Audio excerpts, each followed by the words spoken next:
27 years ago, on a sunny Sunday afternoon in July, Kari Swenson went for a run on a forest trail near Big Sky.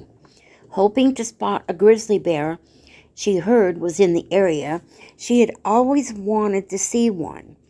Instead of encountering the rare animal, she happened upon something perhaps much scarier. Two men, grungy and armed with rifles and knives, appeared out of the woods and blocked her way. "We just want to talk to you for a while. We don't get many women up here in the mountains to talk to," the older man told Swenson, then 22 years old, and recently graduated from Montana State University. Swenson was trapped. "I was concerned they were going to rape and murder me. They said they wouldn't, but I didn't believe them at all." What had started as a scenic run on a beautiful afternoon on July 15th, 1984, turned into a bizarre nightmare that captured the world's attention and resulted in the death of one man.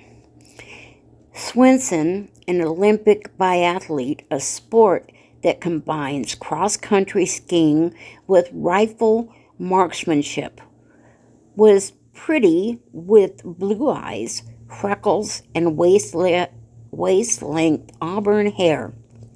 The mountain men she encountered, father and son, Don and Dan Nichols, had reportedly been living in the rugged Madison Range for 12 summers and all of 1984. They poached wild game and camped in the woods. At one point, they kept the coyote puppy as a pet.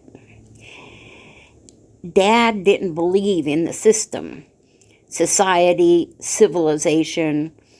Dan, then 20, testified at his trial in Virginia City in 1985. "When I was about 7, we drove to the mountains near Enos for about 2 months. I learned how to live in the mountains. Dad taught me how to cope, how to hunt, stay alive in the winter, make things pleasant. Living in the mountains is a natural way of life. In society, you go to work, get money, and buy food. In the mountains, you go get your food. You don't go through the machine of society." Dan's father, Don, then 54, preferred the isolated wilderness, but he needed some form of human company. Don and Dan had hatched a plan to kidnap a woman. Don reportedly told Swenson he needed her to keep his son in the mountains. The father and son kept women's clothing in supply, caches hidden in the mountains. They discovered how to tie a woman up with a chain. When Don and Dan captured Swenson on July 15th near Ullery's Lake, Don tethered her wrist to his son's. He told her they planned to take her up into the mountains for a few days and see how she liked it. "If you decide not to stay, at least you'll have a hell of a story to tell your grandkids," Don told her, according to newspaper accounts. The Nicholses dragged Swenson through the woods for a day and a half. They chained her to trees as they moved from place to place. Swenson tried to leave clues for anyone searching for her, dropping a headband and a watch along the way. The Nicholses found them and scoffed at her. Swenson made up a story about being married to dissuade the pair from keeping her in the mountains. I made up the name of a husband and told them I didn't have a ring on because I work in the kitchen at Lone Mountain Ranch near Big Sky. Dan said, "Don't believe her. All women are liars."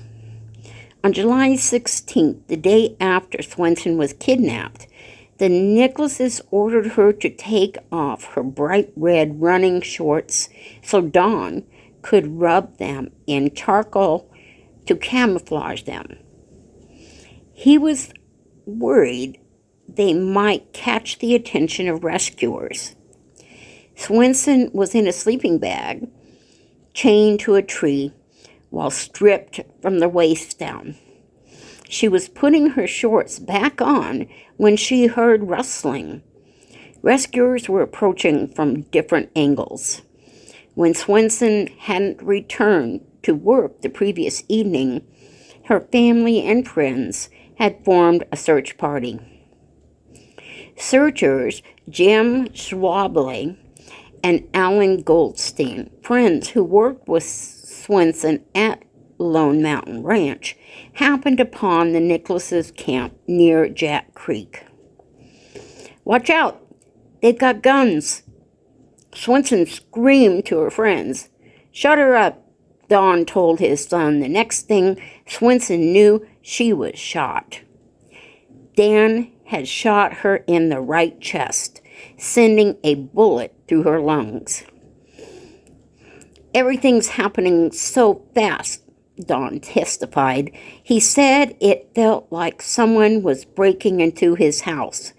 "I heard a shot, then a scream from Swenson being hit." The elder Nichols said, "Dan, oh my God, I shot her." He was completely hysterical. Goldstein, 36, had moved to Big Sky from Flint, Michigan, to fulfill a desire to live in the mountains, according to the reports. He had sold a successful clothing store he owned in order to make the move. He was an outdoorsman and liked to read philosophy.